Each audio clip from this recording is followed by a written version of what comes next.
All right. Hi guys. I'm John. I'm Brenda from Yep. Brisbane Area Nerf Group. I'm actually from Urban Tactical SG in Singapore. So we're here to talk about competitive Nerf, right? And whatever that's inside that constitutes to the gameplay, safety features, and what blasters are allowed here and there in each country. Mm. Yeah. So feel So free to shall chime in.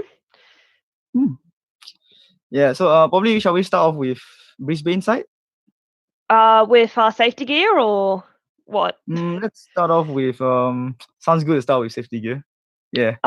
In Brisbane, it's not 100% mandatory that you have to have full-on paintball mask, but I know I personally wear a full-on paintball mask, such as that one there. But we do have mandatory proper safety rated glasses, and we like something to be covered your face. So that is ideal, to say the least.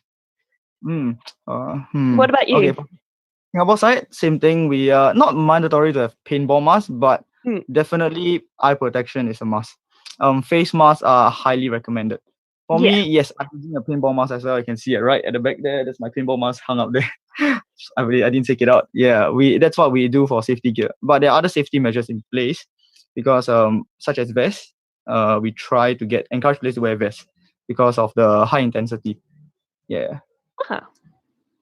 Because Yeah, we've close never combat. done that. Oh yeah, no. I was okay. Most players prefer tactical belts, like the one that likes to go fast. But some players who can't take pain, they will just wear a vest and all that, just to protect themselves better. Yeah. Oh yeah, that's really optional here. There's some people who won't wear vests, or just wear like a belt rig and just run in there. The majority of us are just belt rigs. Yeah. How about safety side? Like, I mean, during gameplay, right? What safety features do you guys have on your side? During the actual games? Yes, correct. We haven't thankfully had too many issues. So for most we've sort of had as we used to play in an old paintball field where it was really heavy bushland. So we had a whistle, and it was like X amount of whistle blows means everyone immediately stops, and that's that. And then we sort out what's going on if someone falls over, which did unfortunately happen once, but yeah. But we're pretty relaxed. We're pretty relaxed. Singapore side has we don't play in grasslands. We do have competitive modes in grasslands, but our current location is most of the time we are playing in either community centers we look for abandoned housing estate to play in. But majority of the time it's community centers. So we actually have guidelines and players where we have referees in the game to actually make sure that the safety is imposed. Yeah. So they'll be lying at the side just to watch and to make sure that not a lot of foul play is being played through. Oh yeah, we have refs keeping an eye on things as well. I thought you meant more of just the field itself, or just a bit, I'll have a look around, see if there's any proper hazards and clear anything that's really bad. If not, please be careful, learn the field, and don't run if you don't know where you're going. I also use community centers, basketball courts, and like the big courts combined. So or badminton courts. So technically, we don't have that much of a problem with like woodland areas. Yeah, you'd have a much higher dart return than we would.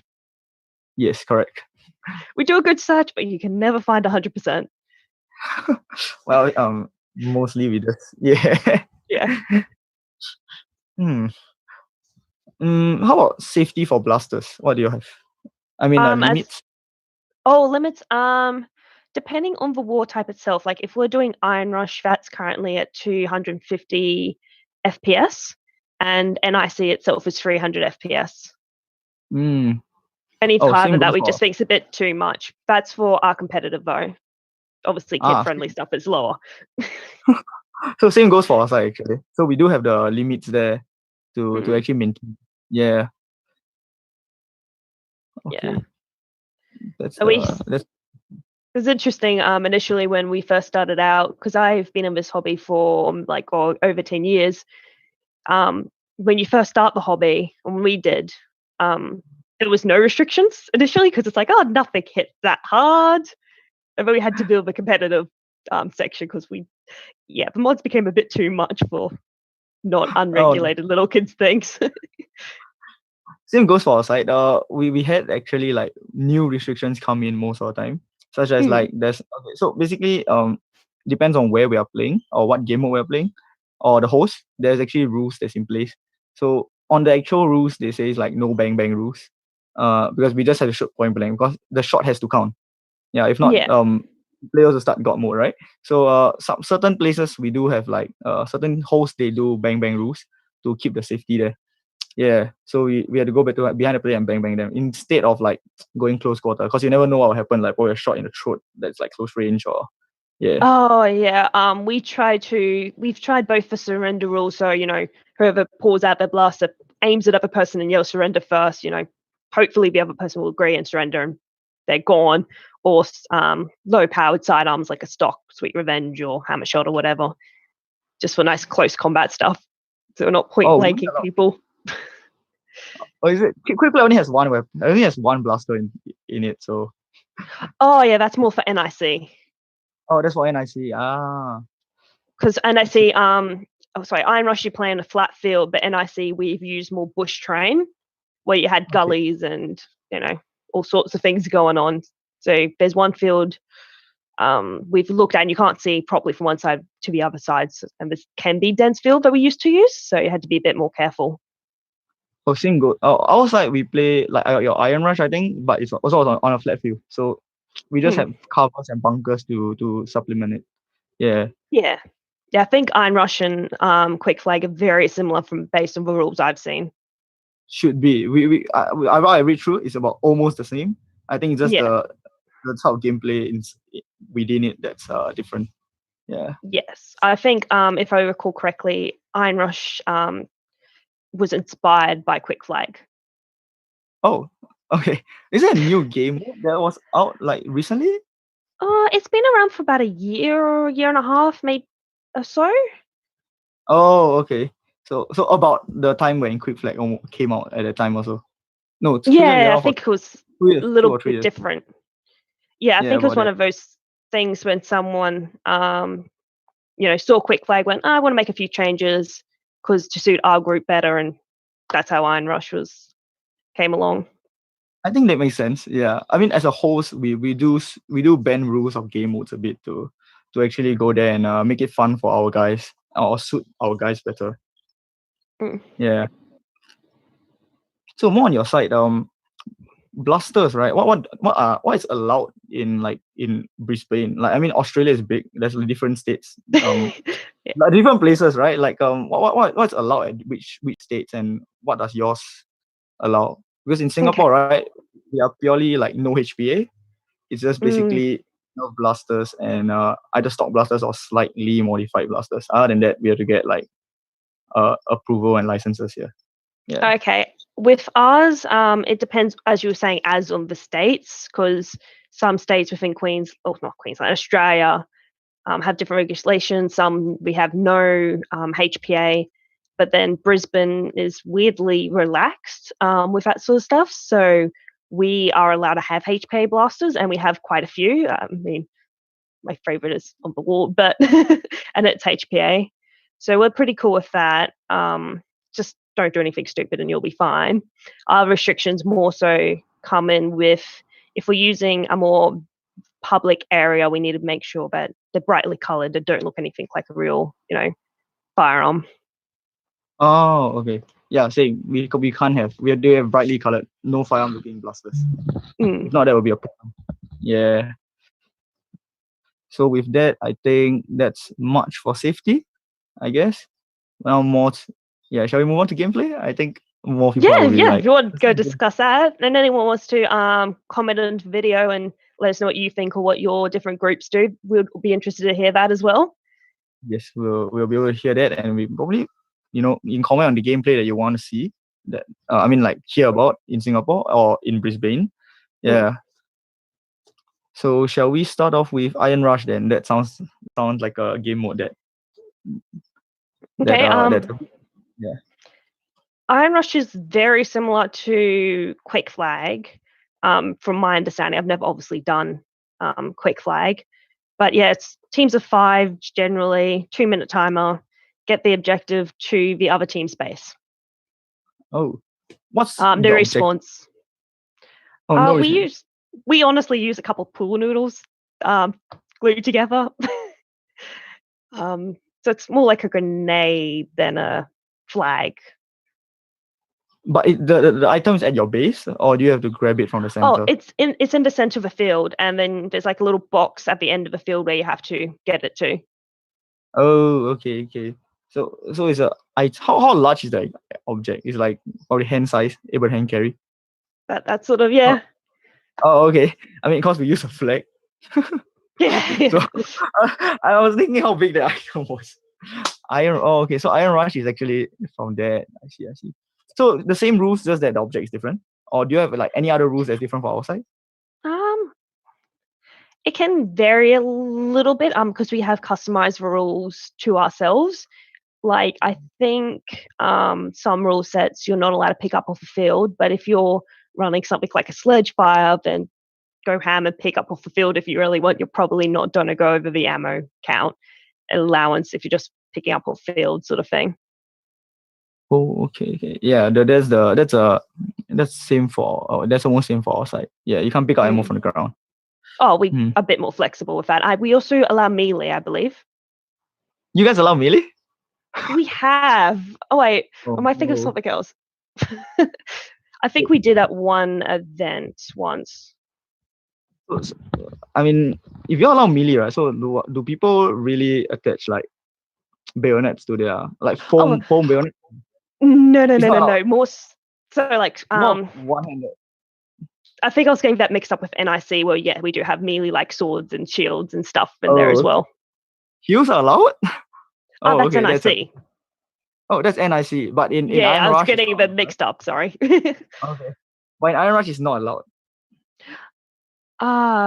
Good question. It's been a few months since we've done it, or I've looked at the rules.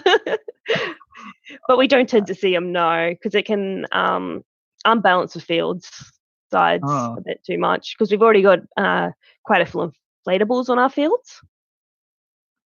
Yeah, same for our side. Quick flag doesn't allow shoes, so that's definitely, I think, one of the rules. If it's similar, then shoes are not allowed.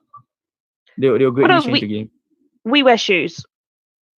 Oh, shoes, not shoes. I thought you said shoes. No, shoes. Sorry for the mispronunciation. That's okay. No, do you guys have? I know if Iron Rush fields need to be symmetrical. Does it need to be symmetrical for quick flag? Yes, it has to be symmetrical for quick flag. So all the layout of all your obstacles has to be symmetrical. So usually we had bunkers. So if there's like a standalone, you usually be in the middle of the map. So the rest will be laid out elsewhere. Yeah. Okay. What do you use over there for? You use inflatables like those from paintballs? Yeah. Yes.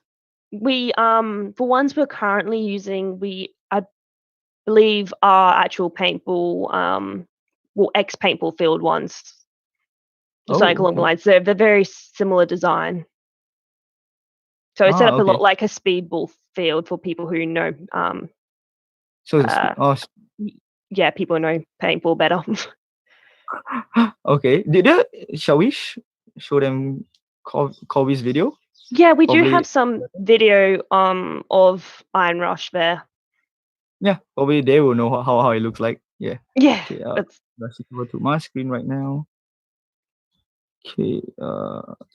Kobe's video. Should be this, right? Yes, that'll be one of them. There goes the ads. Should I maximize this screen for you? Yeah, it might make it easier for people to see. Oh yeah. There goes the ads. I can't skip it. Oh well. YouTube. No, is Quick Flag the only type of competitive event you do over in Singapore though? Currently, yes, that's the only thing that we were playing so far. Majority of the time, back in the past, we do this quite often. Actually, we haven't had one this year due to the virus. We're supposed to have one in March, but then things got messy. So yeah, we usually have one once a month or every quarterly. Yeah, there'll be one game. We try to Yeah, get one a month as well. We just haven't had any since October last year because it's way too hot in Australia. Oh, okay. So you And guys then, have to like book the fields and all that for. we have been able to with Iron Rush. We've been able to get permission from the council to just use a public park. We just use like a park that people don't tend to use to. So one of those parks was just like a big chunk of grass with nothing on it. So we just sort of, arrange with the council there and Iron Rush anyway currently. So we are looking at getting a better field with a bit more flexibility that's on private property, hopefully sometime soon.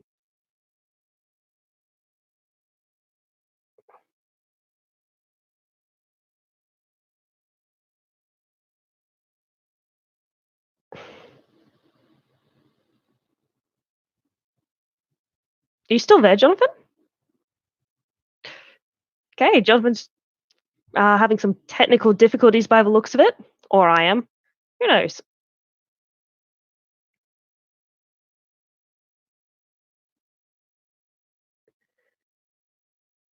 Okay, I think we're going to try to get Jonathan back in soon. He's having some technical issues.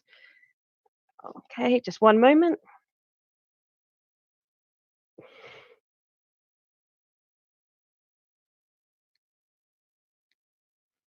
Okay, feel free to comment what you guys doing for competitive Nerf. And yeah, go from there.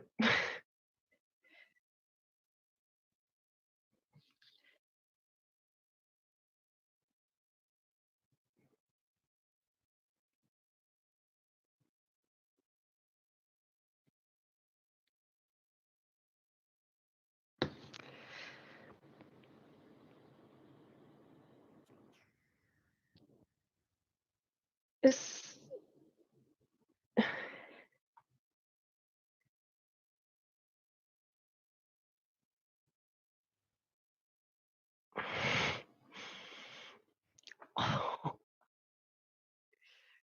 No, that's cool. That was a bit awkward there. Oh! Whoops.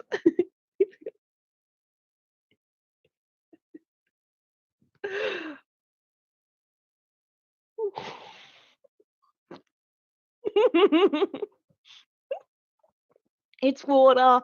It's too late at night for coffee.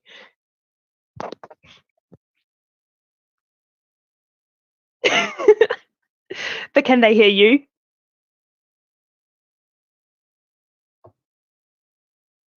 Oh, I sound like a crazy person then. That's great.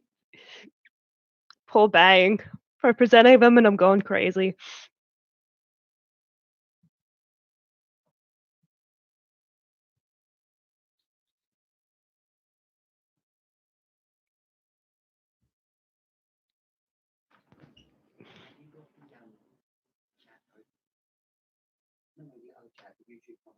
Mm. There's no one commenting.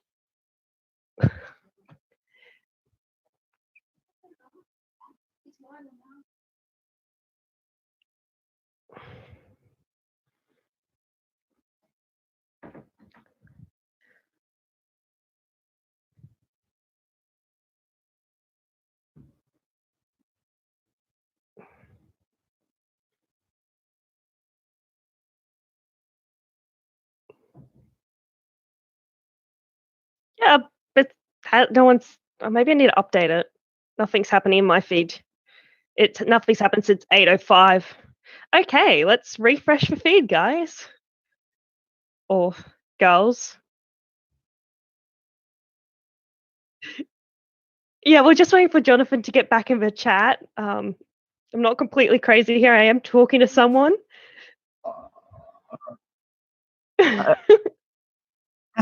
I'm sorry, I'm back. Can you hear me? I can hear you. Yes, I'm back. I'm sorry. I don't know why. I don't know why it just crashed. It's weird. Oh yeah.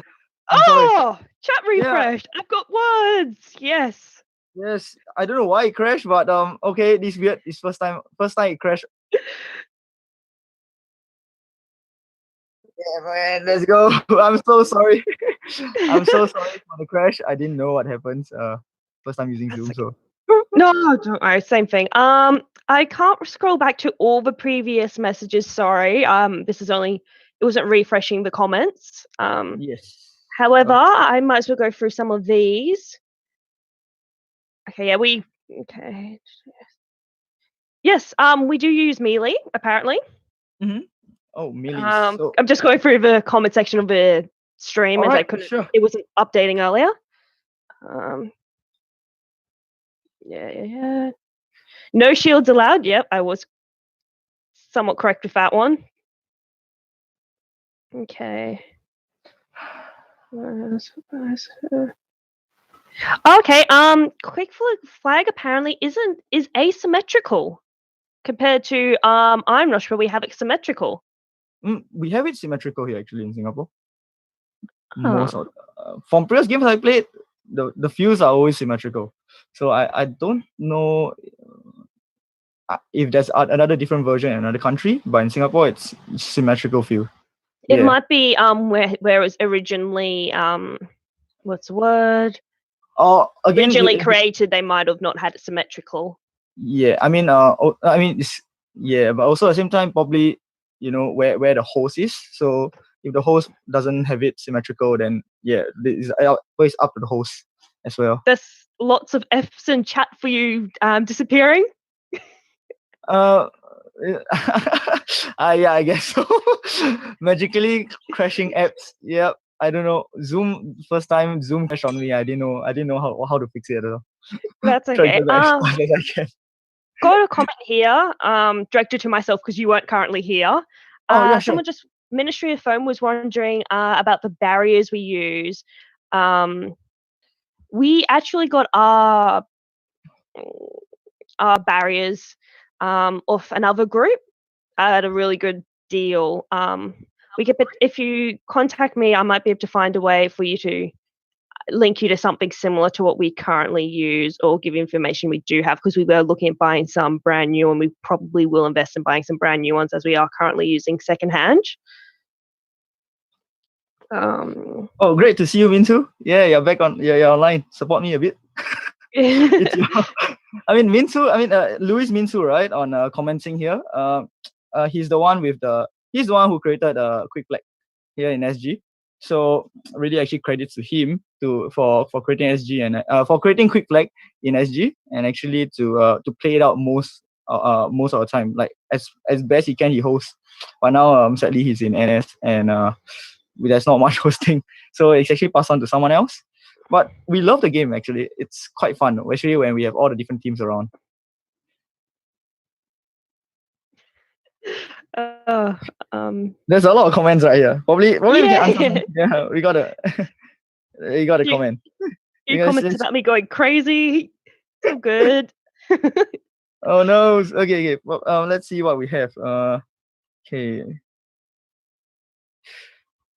Oh, okay. What blasters are you currently running for competitive? Me, myself? Yeah, both of us. It was a question for us. Oh, both of us. Okay. Let me see. Start. I'll start first. Okay. So firstly, I'm using my own Exus. That's one of the I'm running Exus with Omega kit. It carries a 14 kg inside OMW. Giving me about a nice 180 to 200 FPS about there. That range, it's quite nice. Fast priming and everything. That's what I like to use lah. I have a backup secondary. It's my sub. So sub is my secondary weapon right now. Secondary blaster of choice. Oh no, that's deep. Secondary blaster of choice in Quick Flag. Because it boasts a long range. Yeah. What about you? That's good.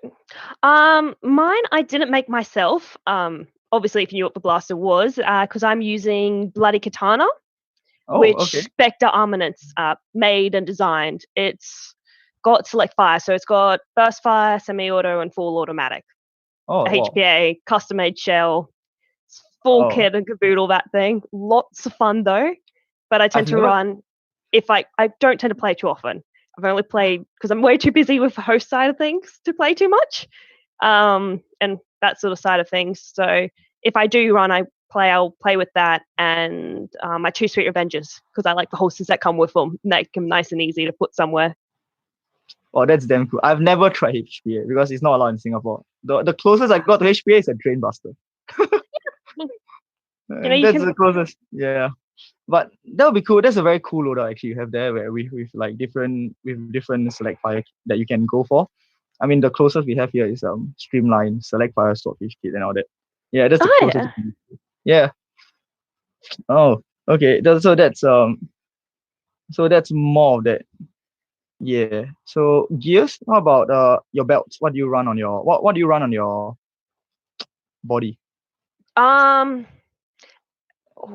when I have played again, generally just a belt rig and some mags. Keep it very simple, or my Sweet Revengers. I don't want to be weighed down too much by items, as I am.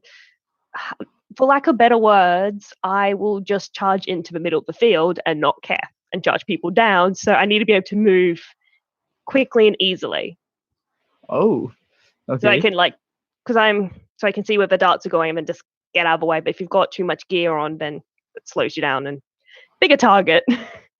Yeah, same. We too use the same segment. We also I personally run with a belt. So lightweight. I carry like only because we only allowed to carry quite little max. I personally just carry 3 max. Yeah. So 3 talents and then 1 belt system. This is fastest way. Yeah. Okay, so I'm seeing that people are talking about laws here in Singapore.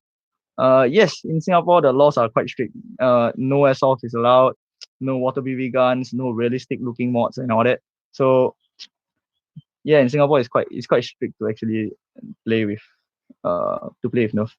Yeah, but well technically Nerf is not for our side. If as long as we keep to safe limits, it's not really that hard to bypass and bend the rules a bit. Yeah, we can't use HPA because that will constitute as a firearm. I don't know how it does, but yeah. Yeah. Anyone who's wondering, you can find the quick flag rules apparently on BTA's website. Says Lewis.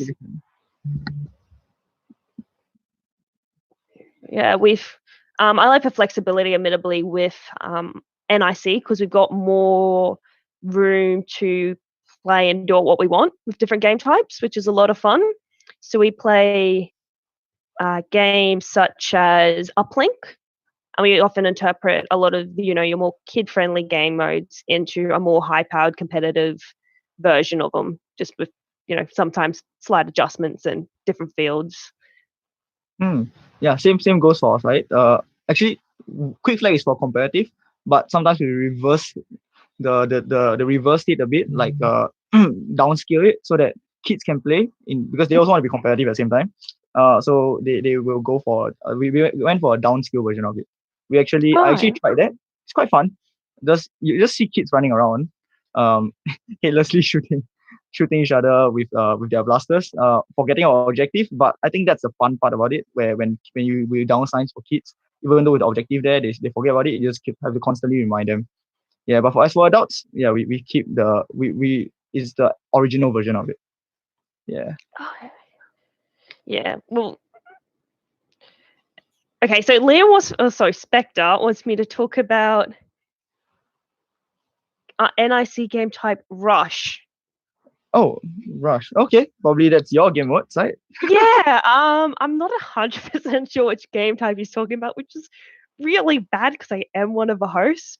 But we do sort of different areas of the hosting sort of things, like during the actual event. So I'm not entirely sure what he calls every game type, but Rush could either be we've got like an objective in the middle of the field, and it's a lot like Quick Flag, and Iron Rush, except we don't have a 2-minute timer. It's more like a 10-15-minute timer, and we've done it in ways. Oh, I actually know what he's talking about with Rush. I'm describing a different game now. And you just try to take it to the other objective, but it respawns. No, I think when he's talking about rushes, we've done 3 different points. not the Okay. best of names, sorry. And you have to push up to each of these objective points with the objective, and you have to push the other team back. And there's a time limit on each section. Like point one, you might have like 5 minutes, and you've got another 5 minutes to get point two, point three, and take over their base, sort of thing. Oh. So you're like trying to rush and push them back, and there are respawns in that as well. Oh, okay. So there's a similar game mode here in Singapore that I think our side the Arrow 4 plays but not too sure if it's similar to Rush, but they almost do the same thing. So they put a cup in the middle with two colors on different floors of because we play in a car park, so we do have Oh different yeah. segments for different levels. So we have to go there and flip the cup. So depending on which side you are on, you'll flip the cup to your colored side, and then on different floors, depending on which floor you are on or how many cups you have flipped, and the color is yours, you actually you actually win by that amount of points. Is that same for your side? So, Like the deeper you go. So you're talking about different points for each arrow you take over. Correct. Ours isn't that so much as it's a bit more simpler, as we just you just try to get all the way to the other side and take the objective before the time is over. As we have played on some really, really large fields, where it's basically a paintball field, and we've got to use several fields in order to make this area, which might give some people a sense of a scale of the size. And it's just like, okay, try to get to each point, take them over. Once you've hit that point's safe. Next time it starts with the next section. Correct. Oh, okay. That's how it's. Okay, ours is like just flip cups, flipping color towers just to get your faction onto the thing. See, the defending base has just got to try to keep people from taking each area for as long as possible. Timer? Is there a flip timer on your side? Like when you get the word when you're attacking, right? You have this set amount of time to attack, and then when you defend, then when your attacking time is up, it's your time to defend. No, is it like that? Oh yeah. So once a round's finished, we'll swap sides. So then the attacking team is now defending and so on. But can keep the field the same way so that it gives people a bit more of an equal chance to try to use the same. Because the fields are so different, it gives us a bit more like this is stage one, still the same, stage two is the same. So it's not like someone's trying to start with a harder advantage or disadvantage. That makes sense. Yeah, because we've got the little base things at the end. They're a bit different both sides. It's just no asymmetrical at all. Oh, okay. Okay, I think there are more comments here.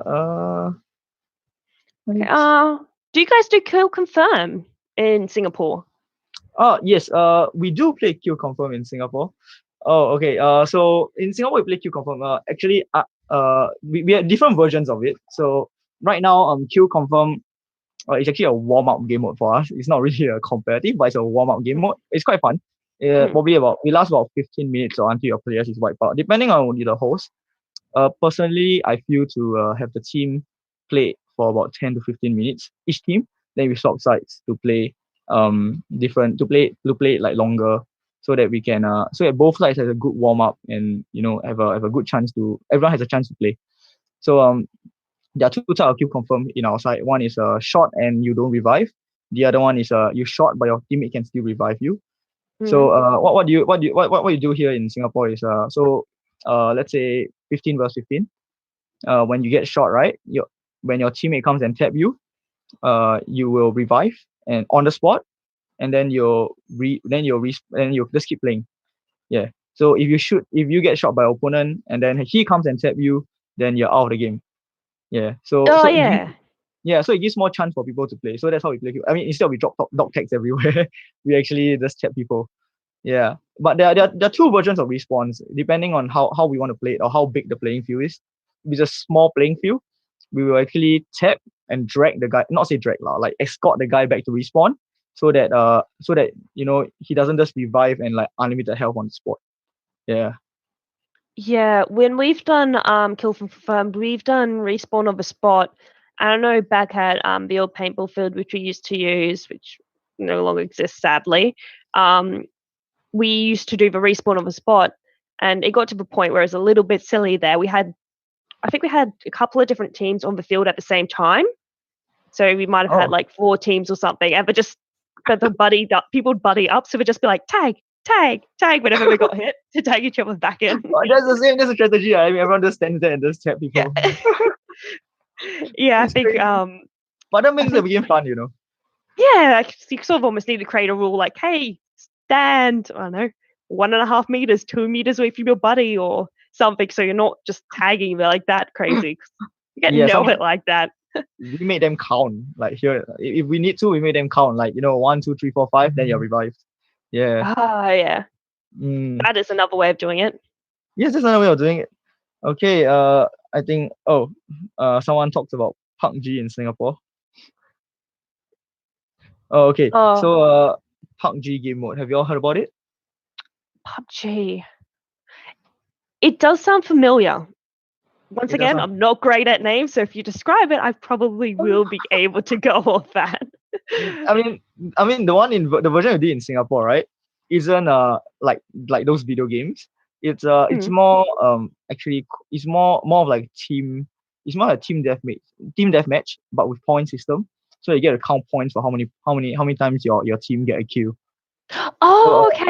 yeah. Yeah, I think I know what you're talking about. We've done something like that, where you have a couple of teams and you get points dependent. Oh, that's the difference between Iron Rush, I think, and And I see sorry, Rush. no, Iron Rush and Quick Flag. I don't know if you do it in Oh, Quick Flag, but you get different points how we play it. So if you eliminate the whole team, then I can't remember which way around it is, but you get 2 points, and then if you get the flag, it's 1 point, and then it's first to 3 points, depending on what oh they do. So no, you get more points for one of them and less for the other. ours we play frame by frame. So each frame, right? There's 3 rounds. So depending on how many rounds so if you win 2 rounds, right, you instantly win the entire frame. So if you have the frame, so if you win 1 frame, that's 1 point for you. Yeah. So it keeps the Yeah. game going. Yeah, longer and much fun. We tend to do 3 rounds as well, unless it's best of 3, unless someone gets 3 points first. Ah, uh, uh, for me, I just came out with this new recent game mode for ranking and points. Just like your side, different queues, different points, right? So Yeah. yeah. So for my side, we actually had to do this. So we for me, I came out with this new game mode. It's currently still under testing, but Mm. it has been proved quite successful the past one time that we played. So basically, we had to. So each player will be given an armband. Uh, Mm. this color armband, depending on which team you're on, you have one armband. So it's teams of 4. So there will be many teams that we playing. Then as long as you are short, right, and you're down, you'll drop your armband. Any team can Oh, come yeah. and collect armband for 1 point. Yeah. So each team starts out with 4 points. Yeah. So That's interesting. yes. So if you let's say if your whole team survives, you have 4 points. You collect an enemy tag, you have 1 point. So like you see, you have 1 plus another 4 points. So you have 5 points in your entire game. Yeah. Ye- Then you can keep playing and playing. I think just remembering back on how we do Iron Rush, if it's 2 points for the flag capture, because we often did do the best of 3 rounds, because we'd find so often that unless they get the flag in, which people just go and shoot each other, tag each other out and forget the objective, Mm-hmm. because they're Oh, too busy after just shooting at each other and be like, guys, objective, it's worth more points, take it over. just keep shooting.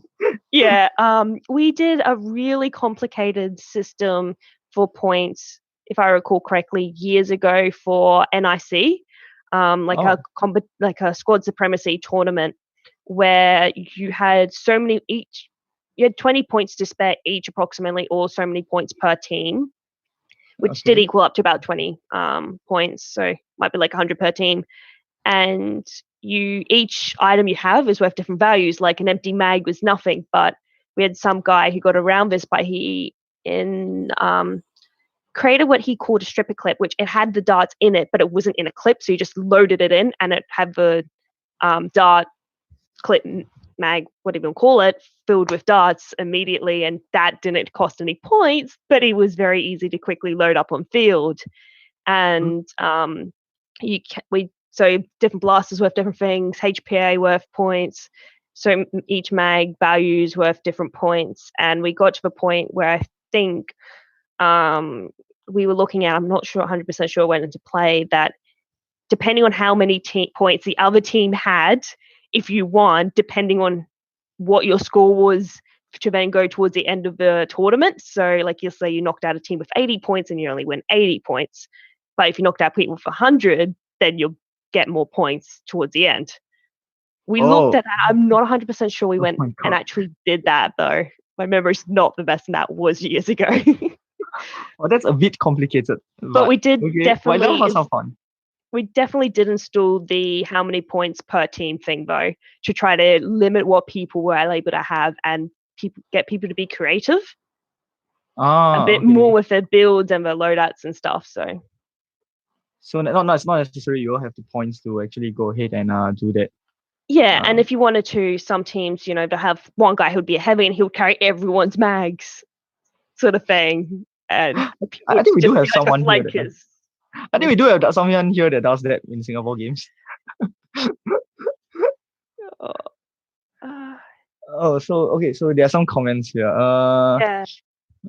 Team deathmatch with point system. Yeah. Okay. Opinions on respawns in 5v5.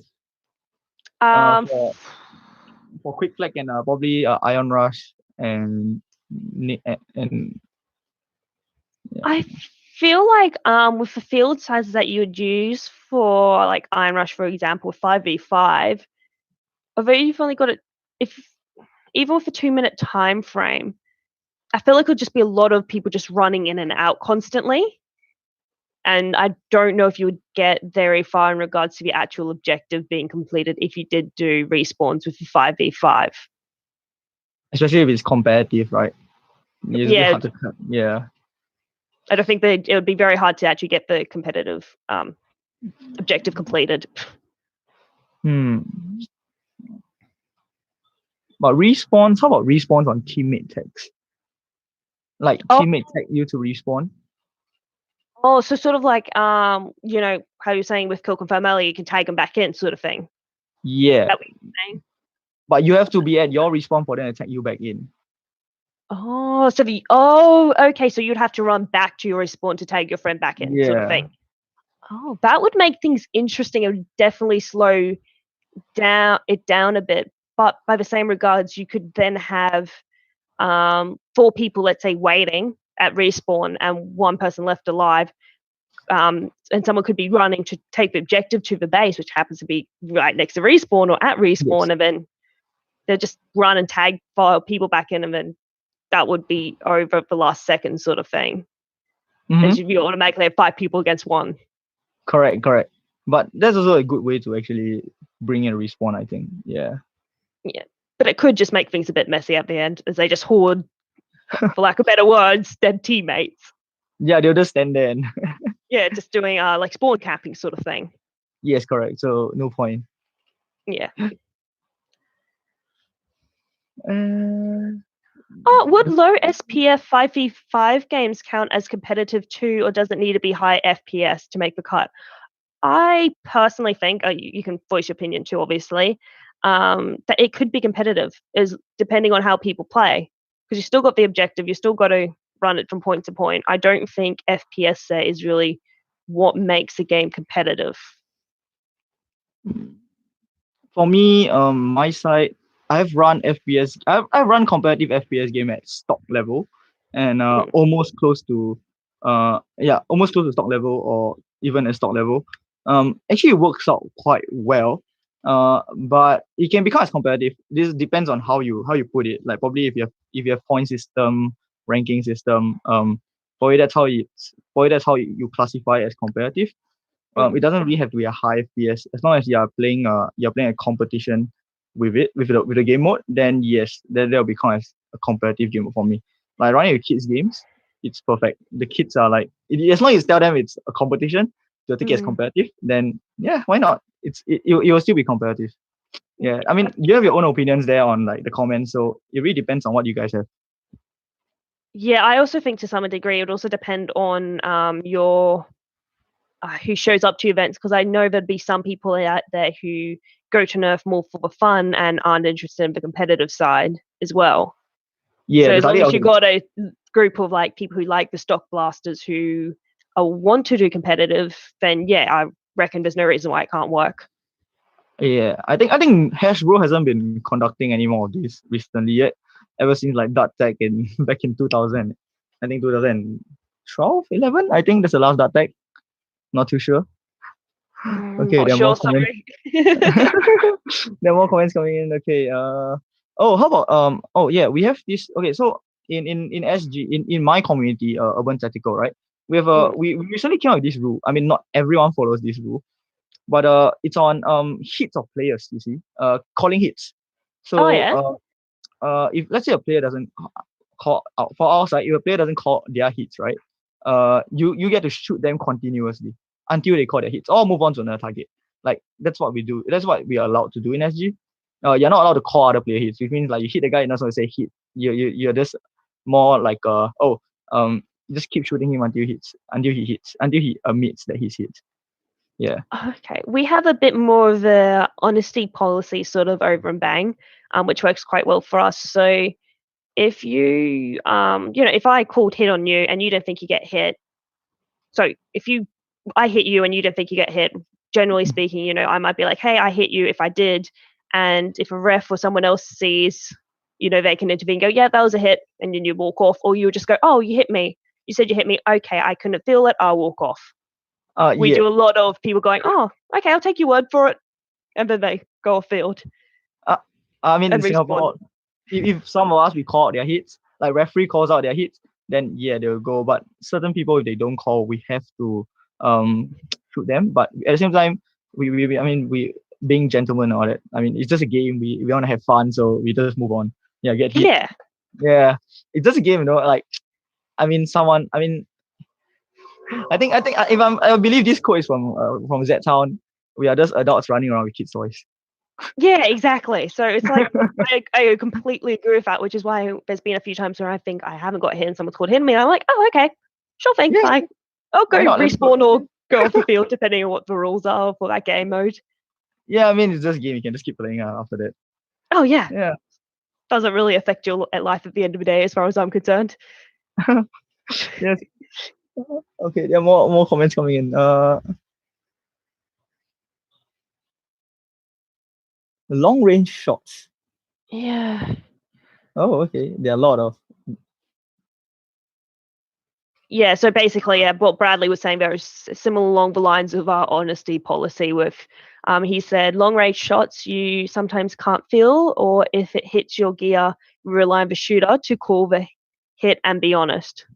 Yes, correct. We've got a really good community, so we can basically trust if someone said, hey, you got hit, you probably did. Yes. Same for our side. We also, oh, you got hit, then let's get out of here.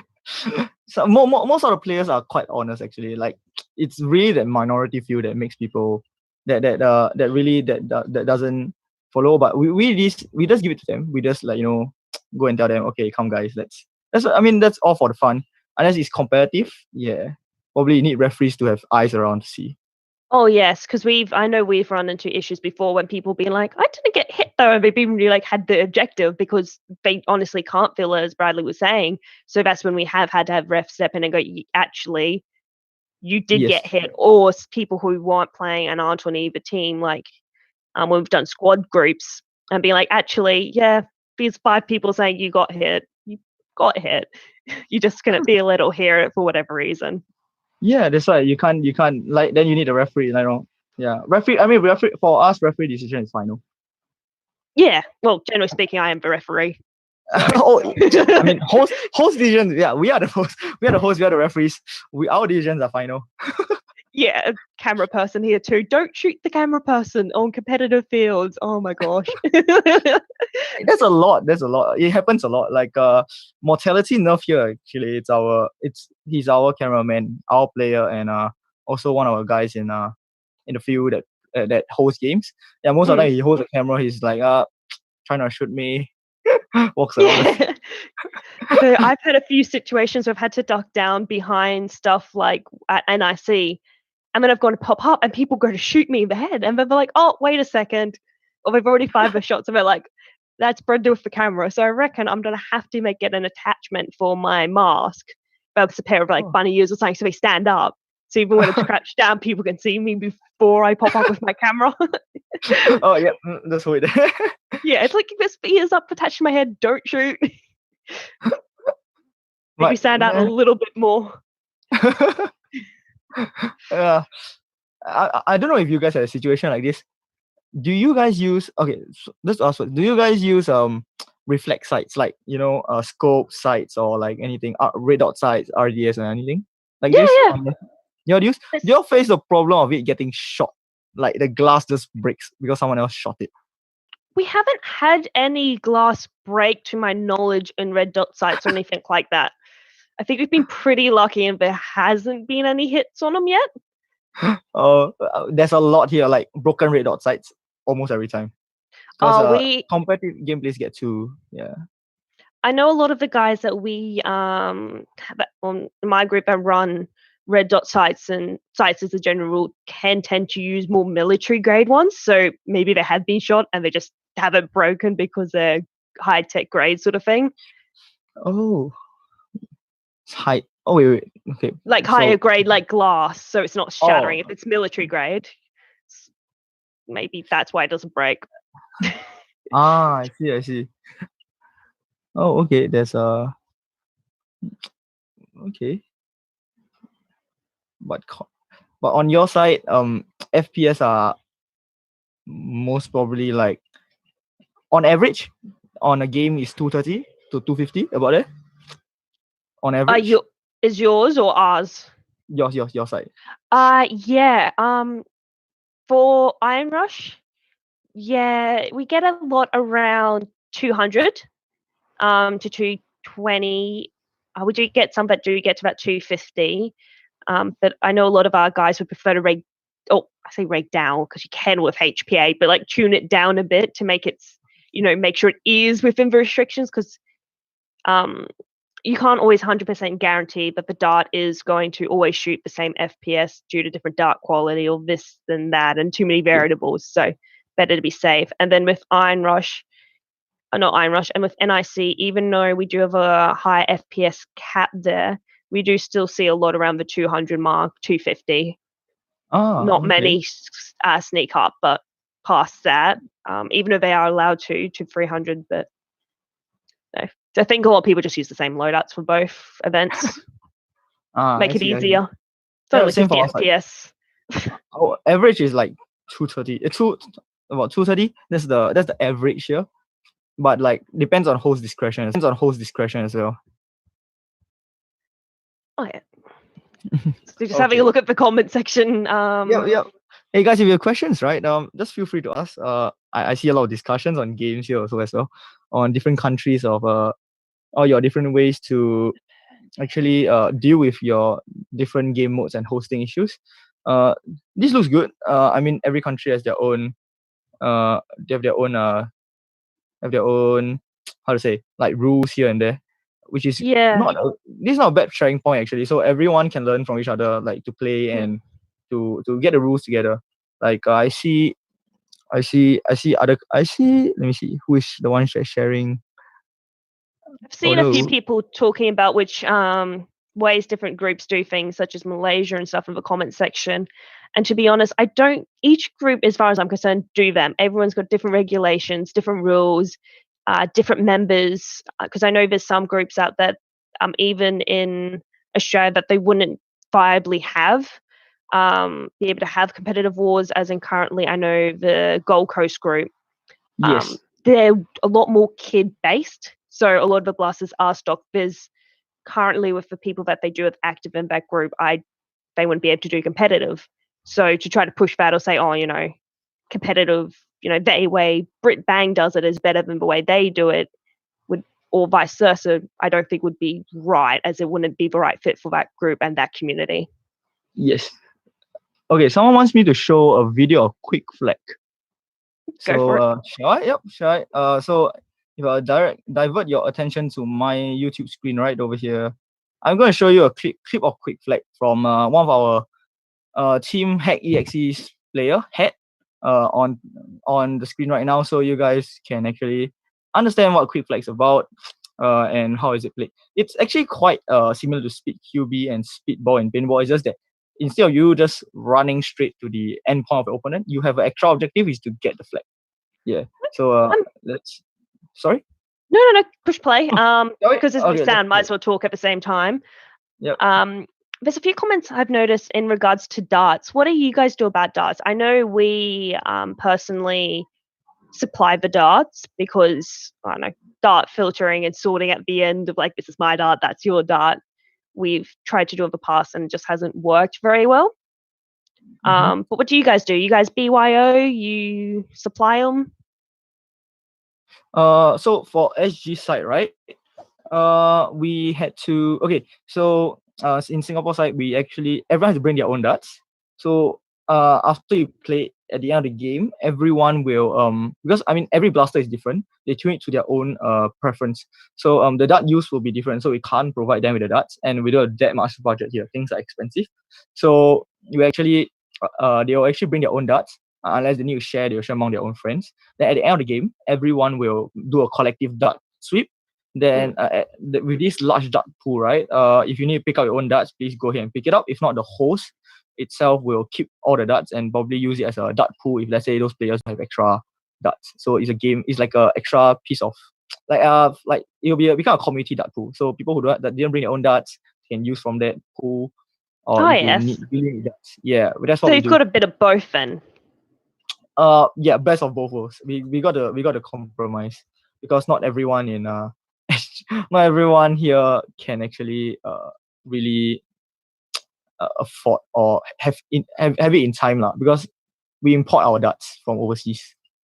Yeah. Okay, yeah. We back with what I was saying with ours, yeah, we used to do the, what you did with the BYO, then sort of big group gathering of the darts and then spread them out. We personally didn't find that worked very well. It was very time consuming. So that's when we started doing the supplied darts, but we do have a variety of darts that we do supply. So, if depending what you got, you just sort through the dart, go, yep, that's the dart I want. There's a full length, a half length, and go through there. And some people do still bring their own darts, but we do supply the majority of the darts. I think we've got like one guy who brings his own darts because he likes to have fresh darts every game. And he can't always guarantee the ours are fresh or not, even though we sort through them all the time. Some people like straight out of a packet, brand new ones. Yeah. Oh, most of the time, yes, we do the same thing. A lot of people will just bring their own fresh darts, play with it, and then next game you see them still the same fresh darts. Then they'll just tell you, my used darts I'll use at home for range practice, probably blaster tuning or that. Yeah. Yeah, we sort through our darts. So a lot of we replace them when needed, but we try a lot to recycle our darts. So keep things low down in regards to, I guess, environmental impact and numerous other things. Yes, there's a lot. Oh yeah, actually one thing about dart sweep, what I like about doing dart sweep is I get to look at different variety of darts, especially if some people they customize their own darts. They make customized darts, and then they do, and then they actually create this new product for the future. So I have a friend that actually does that. He's newbie. He used to like help worker to design darts a bit here and there. Then he has his own designs. Yeah. So he designed those darts or all that. Then he did show me a few samples. He was telling me about some new samples coming in for him to try. Okay. Some for him. Yeah. So his own like aftermarket sort of variety sort of thing? Yes, and it's quite interesting actually. So that's one thing about this. But the another thing is when you come to competitive gameplay with these kind of darts, it's or in general, nerfing these kind of darts, it can pose a potential threat because you don't know what it's made of, whether it's hard tip, soft tip to actually go with, yeah, and the impact that it has on the player. Yeah, that's part of the reason why we like to supply to make sure that we know that what the community is using is. There's nothing not great in there. It's nothing nasty. It's all friendly as can be for competitive. Yes. We're just still talking about high ranges, so it can only be so friendly, but even still. Make sure there's no nasty things in there, like, I don't know, bug's nests that might weigh it down or something. Oh, I don't know. okay. Someone here talks about dart types. Okay. In Singapore, we allow every single dart types as long as it is not as long as it's not, how do you say, it's not a death dart. Like it doesn't have a needle poking out of it. No explosive or flammable parts that will just erupt from the dart. Like no fireworks on the dart. Yeah, we allow any dart to be played. I mean, I've seen. I'm sorry, Fireworks but on a dart. Sorry, what? I've seen players does that. I don't know how they do it, but I've seen death darts like those. I don't know if you guys have that in like Australia. There's this thing called pop pops. Basically it's like a small little rock type thing where you throw on the floor, and then you explode. Oh, It was just like a mini explosion with a sound, but it doesn't cause any flame or explosive things coming out. It's just a paper with rocks inside. You just throw it. It just causes a sound. So we have players who stick on it and then just shoots out of their blasters. oh. And then No, it's we don't have anything like that over here. I believe I know it is in Queensland, but I believe in all states fireworks for like the general public are illegal. yeah, same here. So you won't be able to get stuff like that here, to my knowledge. Oh, same. That's about the same thing.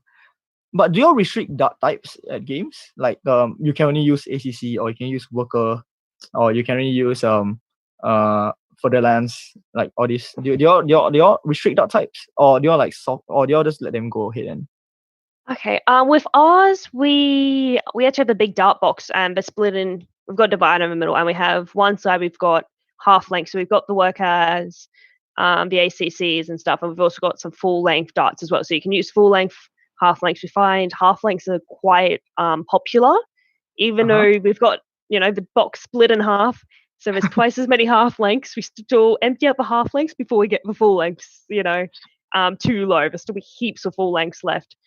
ACCs, I believe, are our favorite darts to use, though, but we're not too restrictive. Like, obviously, we don't allow the stuff you were talking about before, as long as it's like a soft tip, nothing that's illegal or don't hurt anyone badly, regardless of FPS. It's pretty much allowed. So I'm guessing actually community favorites now are all ACCs. Yeah. I mean, yeah, everyone is just going like, come guys, ACCs, let's go. I don't know if they're cheap. Sometimes workers. Some people like workers. Oh yeah, especially if you're using it for flywheels or worker products, they work really well. I don't really know much, but like, are ACCs cheaper on your side than worker, or worker is cheaper than ACC? Good question. It's been a while since we've had to buy any of those. So I'm not entirely sure, sorry. Okay. Probably better to ask Spectre, as he tends to be the one, if he's listening, you can answer that. Yeah. As he has to be the one that does purchase, and we tend to get ours often directly from Blaster Tech, though. Oh, y'all get wrong. Oh, there you go. Blaster Tech just replied. There we go. Thanks for there we go. Thanks, guys. Okay, yeah. Oh, they're cheaper in Aussie. Yes, I think that goes for Singapore as well. ACCs are cheaper, from what I know, because one box of like 200 worker is like $10 here in Singapore. No, $20. $10 or $20. Yeah, about there. So it's quite expensive if you were to get like 1,000 of it. Yeah, because we usually order in batches of thousands for ACCs. Okay. Oh yeah, so yeah, Blaster Tech is just confirming that for wholesalers, ACCs are cheaper than worker darts. So that's why it'd be cheaper for everyone, as if everyone is getting the wholesale price. Oh, okay. That's redistributing them, like Blaster Tech, for example, because you still have to make some overhead sort of thing. Yes. They would be able to supply them at a cheaper rate than there's a base rate, but so much higher than that to begin with. Okay. Except that would obviously fluctuate to some degree a bit for us at the very least due to the dollar. If we're going off US dollar it's not great at the moment, Australian dollar compared to the US, and so many things like, oh, USD, and we're like, great, but we use AUD, and that's not fun over here right now. So I think we're down to about 60 cents AUD compared to a dollar USD. Okay. Well, that in Singapore is like, never mind. If you have the money, you use it. If not, well, you have money, you just use it. Okay. There's more here. Okay. Make test battle is on. Oh, make test battle is here. 60 cents in US to the USD. Yeah. Yes, correct. Yeah. Ebner and what majority of people are saying here is people who wear vests and those very big belts and big gears, they tend to not call hits. That's why ACCs are better because it hits harder. Yeah. Or majority of people will feel it because. Yeah. Although what Hybrids just said is that he said that if we need hard tips to call hits, then the player's either dishonest or low awareness. Yeah. I don't think that's far from it, as not nice as that may say to admit, but yeah, because you'd like to think that they would be honest, or they just, wouldn't be aware. They would be aware of it. But I do get the adrenaline does hit people, so they won't feel it all the time. If competitive, going for that run, full of adrenaline. But yeah, that's true. But what if someone's wearing a vest? So that's always been the topic of this in playing high power. You see, so people wear vests. You hit them the vest, or there's a magnet on the vest. They can't feel the heat because there's something blocking their sensors from their body sensors from feeling that heat. So no matter how high the FPS is, you have to shoot them like in the arm or something, exposed part rather than the chest area or the vest area, so that they can feel the heat. Yeah. Yeah, but the good thing is sometimes with those chest rigs is if they've got mags in them, you can hear it if they get hit on the mags at all. It's a lot louder of a noise that it's like, oh, you got hit there. I heard that.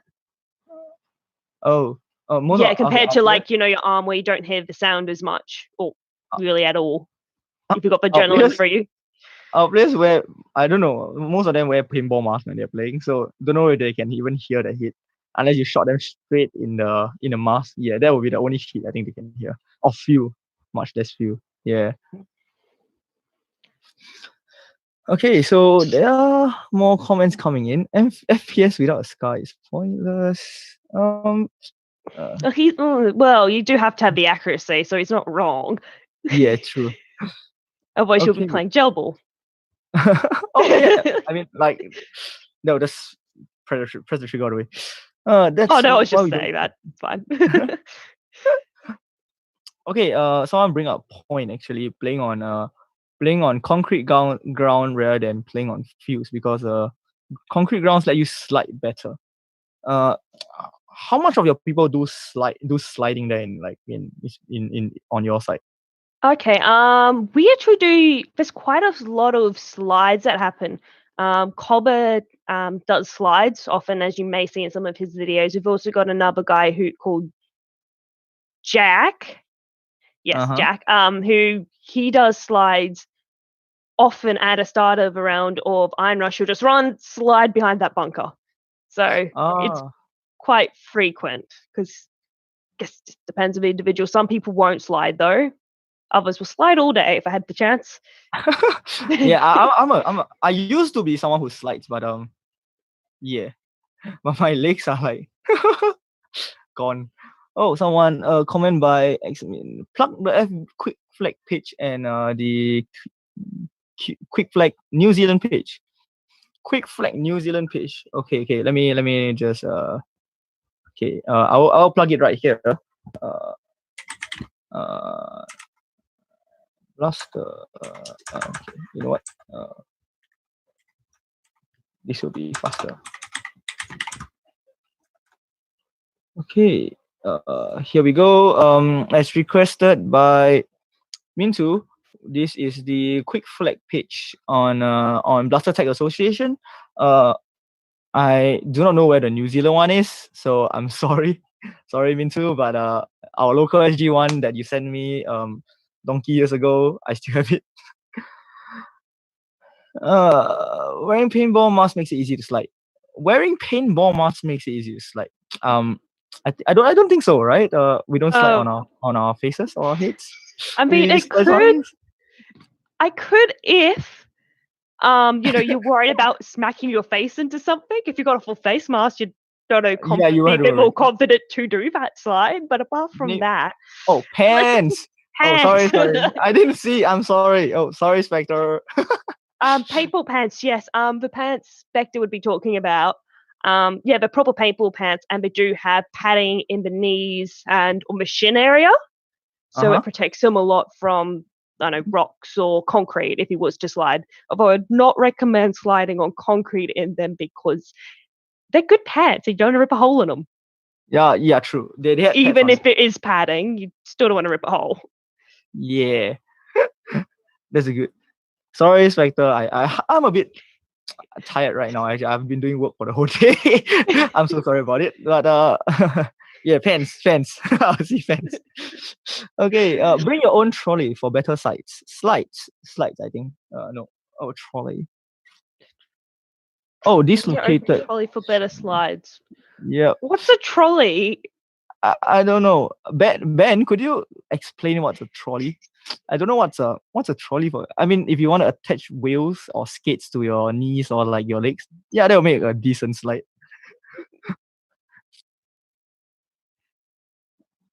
Oh gosh, thanks, Spectre. Just laugh at us, why don't you? For those who don't know, for context, that his comments make a little bit more sense. I do actually live with Spectre, which is why I have access to his blasters, because I am actually his girlfriend. Just an FYI. That's why I get the special privileges of using his gear, and why he's in the other room laughing because he's not in this room currently. If only I can get a girlfriend. I can get my girlfriend to play Nerf. That would be awesome. Yeah, but he doesn't want to. Okay. Disclaimer though, I was into Nerf before he was. So that's the tricky part. That's how we met. Weird personal information. Sorry there, Spectre. Oh no. So you're in first before he. I see. What a flex. What? No. Does a broken blaster count? Does a broken blaster count as what?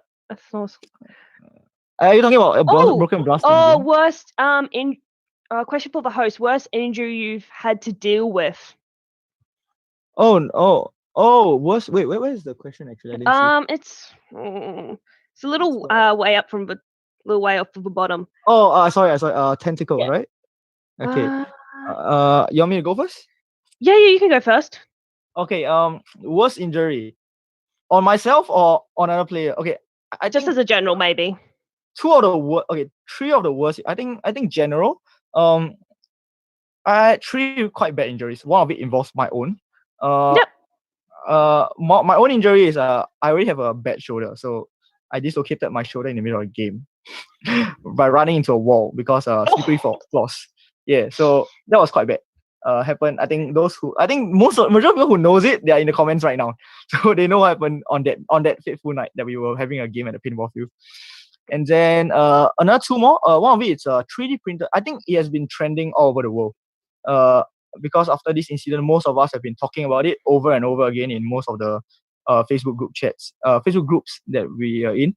So it's actually a broken 3D painted, broken 3D DIY face mask. Oh, okay. We're playing a high FPS game, and then this guy was wearing the mask. It's not his first time wearing the mask. He has been using it quite often, but just on that fateful night, he was unlucky. He got shot from the top floor of the building, where he was standing. The guy who shot him was on top, shot him straight in the mask. It unluckily hits the part where there's a glass, and he actually broke the glass, and the whole piece just came off. So when he saw the mask, he actually hit his eye, so he has to be sent to the hospital. But everything was okay. Ooh. Well, But that's the glad mask, he's right? okay. Yeah, but the mask was okay. So basically, the lens came out of the mask. It broke into pieces. Yeah. But the mask was like 3D printed, and the lens was hot glued to it. So that was one of quite a bad injury that we had. Yeah. Yeah, and another injury I had was of my own guys, my own team hosting. Like I have a youth team that a group of kids that host games for me, or rather with me, not child labor, sorry, but host games with me. So they are actually let me see. Okay, so basically it was in Singapore it's quite humid. If you guys know Jude, he personally felt it when he came here for Z Town. So it's a similar to Jude's incident. So actually in Singapore we actually how to say, we kind of we kind of have a heat injury here. Yeah, a heat exhaustion. So this guy, not really a heat stroke, he just fainted because he kind of he kind of Yeah. didn't drink enough. Yeah, or had I know what enough you're water. talking about. Yeah, Yeah. so that's the worst injury we had here. Yeah, and eye Okay. probe. Okay, then in ours, well, we had one similar to yours. We had, unfortunately, someone collapse of heat stroke end of November of last year. So that's why we haven't had any events for a while. Oh no! November, yeah, it was the last wolf of the year, and poor guy. Yeah, it's just way too hot, way too humid that day, and the guy just unfortunately hadn't drunk quite enough water and wasn't able to handle it too well, and yeah, he had to go get treated. The ambulance called, and off he went. But apart from that, we've had my personal worst injury, which was many, many years ago before we had regulated events because things weren't that bad. We had, it was the one event my mother showed up to watch to as well. Someone had a single Titan, which I don't remember if the plug was covered or not, but they pumped it up quite a bit. And I was underneath, like, that metal sort of play equipment, got hit like right there in the temple sort of thing. It swelled up a lot. And the noise it made was so loud. Everyone who was there just stopped and went, "Is she okay? Has she KO'd on us?" Oh, no, I was like, no, I'm alive. I'm good. Gosh, my head feels strange. Because it was fairly close range. We kind of brought in regulations after that. And my mom was there. She's like, "Oh my gosh, this is what you're doing on the weekends?" And I was like, "Oh gosh, it's the one time it had to happen, didn't it?" Other worst injury we've had. Again, that heat one wasn't actually at a competitive war. And this other worst injury wasn't at competitive either. Some poor guy, first event, goes to pick up, I think it was a darts or something that was on the ground. Either way, really unlucky. His blaster swung up and hit him in the mouth, and he lost half his tooth at his first event. Yeah. we had like, okay, I think we haven't had anyone losing tooth, but getting like minor scratch and that here, yeah, that's more. Getting hit in a blaster. We even had one freak accident. Like, it was like, I think it was he had like a strap, sort of bandolier sort of thing, which is why when he got up or got down, can't remember which way it went, he just whacked him in the mouth. Oh, that's bad. Freak accident. I think okay, that's bad. We have another incident here. No human casualties, but technological casualty. Someone's Apple Watch got shot in a game. It cracked. And that was the only time I will never wear. After that incident, right? I found about that incident. I will never wear my Apple Watch to a Nerf game. That's not me, but like another player that I know of. Yeah. Spectre said Pinchy's injury from NIC a few years back. Pinchy, this was, I briefly addressed this earlier. We were at the field, and this poor guy already has chronic back issues. Slipped and rolled / fell. It was a bit, I saw part of it, but it was in my peripheral vision. Fell down a hill. Oh no. Wasn't great to begin with. On top of the pre-existing back issues. Oh no, that's bad. Yeah, and I can't remember if it was the same day or not, but I think his lipo steamed a bit. Got a little bit smoky. It was like, that's the end of that lipo. Actually, I just have a question, right? I mean, to understand more about HPA on your side, you had never, I mean, like for safety, you all never had a exploding HPA tank before, or like a loose HPA tank just flying all over the place. No, right? It's never No, happened, no, no, right? no. That You stuff had doesn't safety. happen. If Okay. your HPA tank isn't attached properly and it does lose air rapidly, for example, if you just said it flying around, that won't happen. Instead, the bottle would fall to the ground, or if it's activated, so the air's flowing, and if depending on how fast it's releasing, like if it's got the regulator or not, it would more likely to frost up a bit near where it released. Okay. But we've never had anything like that ever happen at any of our events. It just doesn't happen. They touch wood, please, never happen. And they haven't exploded. The closest we had was someone. We don't allow this at our events anymore. It's just like this one time it happened. We told the guy not to use it. He used it anyway. Someone once had a CO2 canister with the plastic like garden hose trigger. It went boom in the guy's hand, and everyone with HPA looked at each other and went, "Are you okay? Not me. Not me. Who is it?" CO2 can Poor guy just standing there going, "Oh my gosh." He was fine though. It's all fine. HPA is not as long as you know what you're doing and you're doing things properly, it's not dangerous. It's safe. It's no more dangerous than a lipo. In fact, you're more likely to have a lipo explode on the new Venice HPA tank. You're right. Yes. It's pretty safe. Oh, okay. Yeah. Oh, hi, who is cosine Dora? Hi. Hi.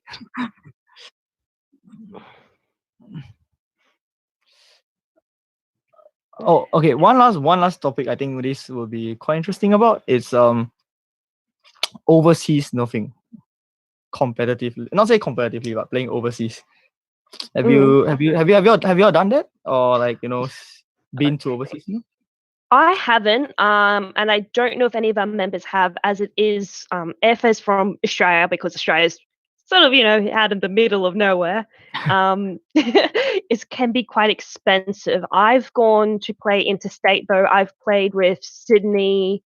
It sort of was with Sydney. It was in Sydney though. It wasn't necessarily a Sydney Nerf group event at that time, or Sydney Nerf Wars is what they're called, which was Z Town.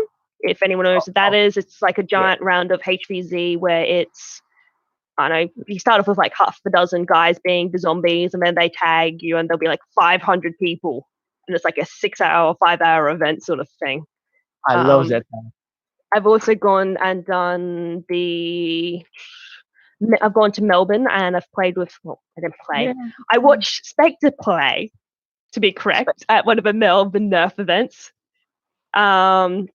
But we have had, interestingly enough, we did have Heng once from Singapore come and visit us and play with us. Back when we got to use the old paintball field. That was fun and very interesting, and kind of privileged to have someone come from international to come play Nerf. Okay. Yeah, but what about you? Our side, I think in the comments someone just already said it's called we play against, we went to Malaysia twice last year to play with them, or more like against them.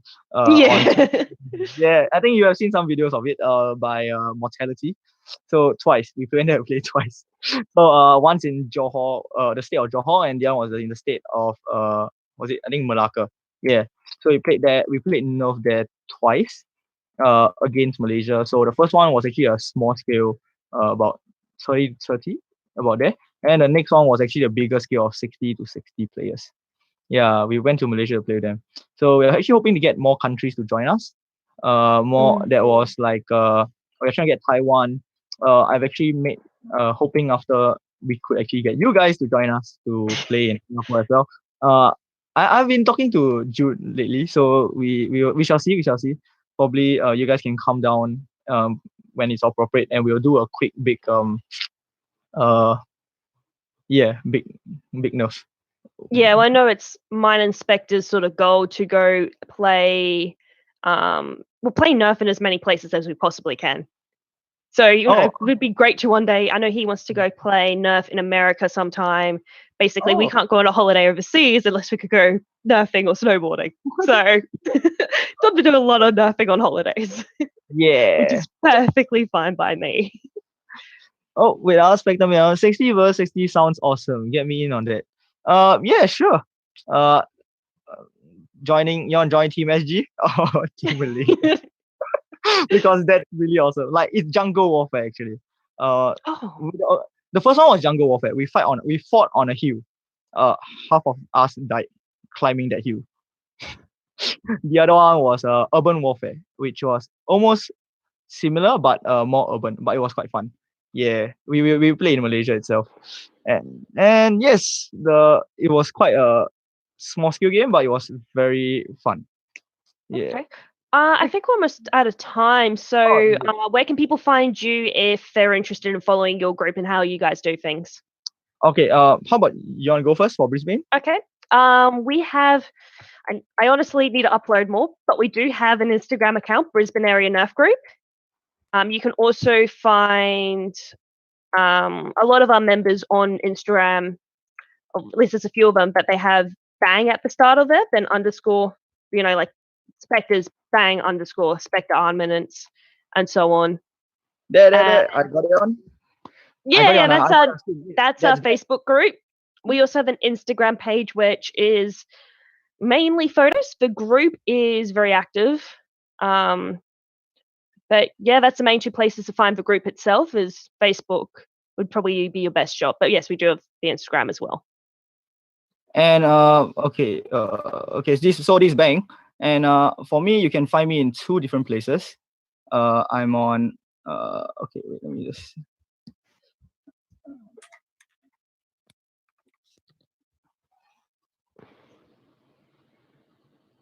For me, you can find me in 2 different places. Oh, oops.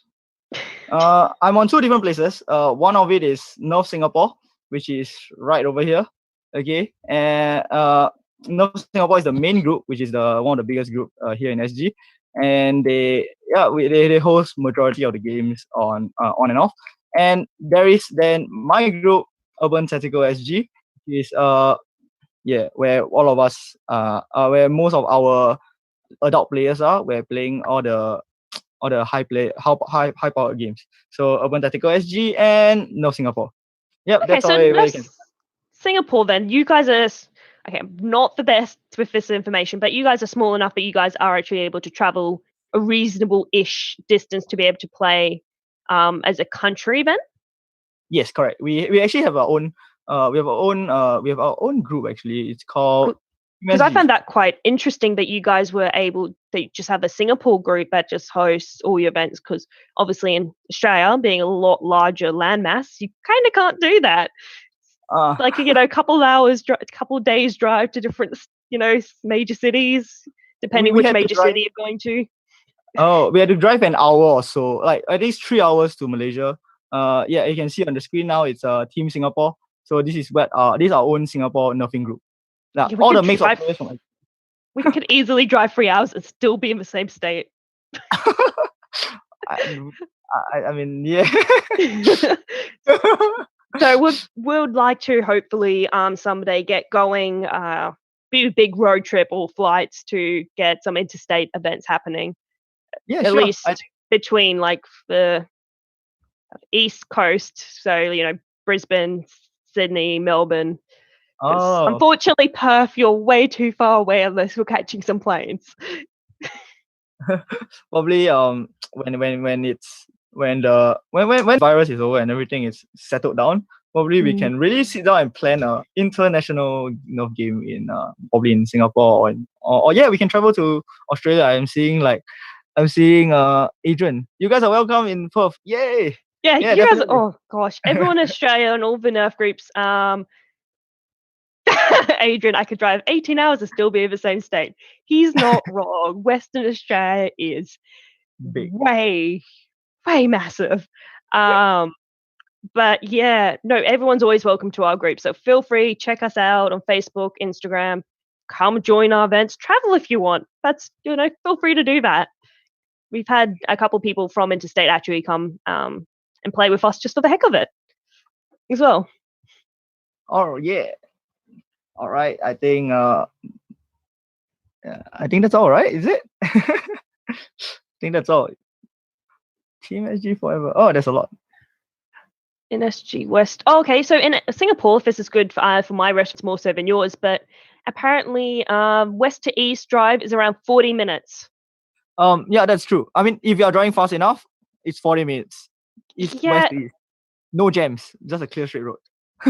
In Brisbane alone, I can say this, you can drive from the one side of the city and meet to halfway point and that'll be 40 minutes and you haven't even got to the other side of the city yet. Not even close to it. It's like a couple of hours I think it's like 2 hours drive from one side of the city to the other approximately. I'm not entirely sure. I've never gone from the boundaries to the boundaries, but it's that'll be fun. Significant. Yeah, we often drive like an hour just to turn up to other Brisbane events. It's very common. Yep. I mean, in Singapore, we only 30 minutes to a Nerf game. Just a bit nicer. Well, shoot my sub sniper. Yeah.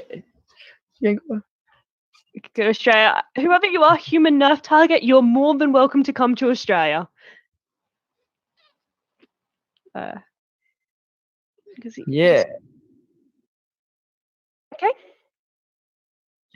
Oh, okay. Next up is Harrods. Harrods on Nerf, if I'm not wrong. Is it correct? Yes, Harrods and Piggy. Next is Harrods and Piggy. Support them, guys. See you guys soon. Yep. Hey. Thanks for joining us. Thanks for joining us. Bye, guys. Oh, that's Spectre. Hey, Spectre. Hey, what's up? Bye.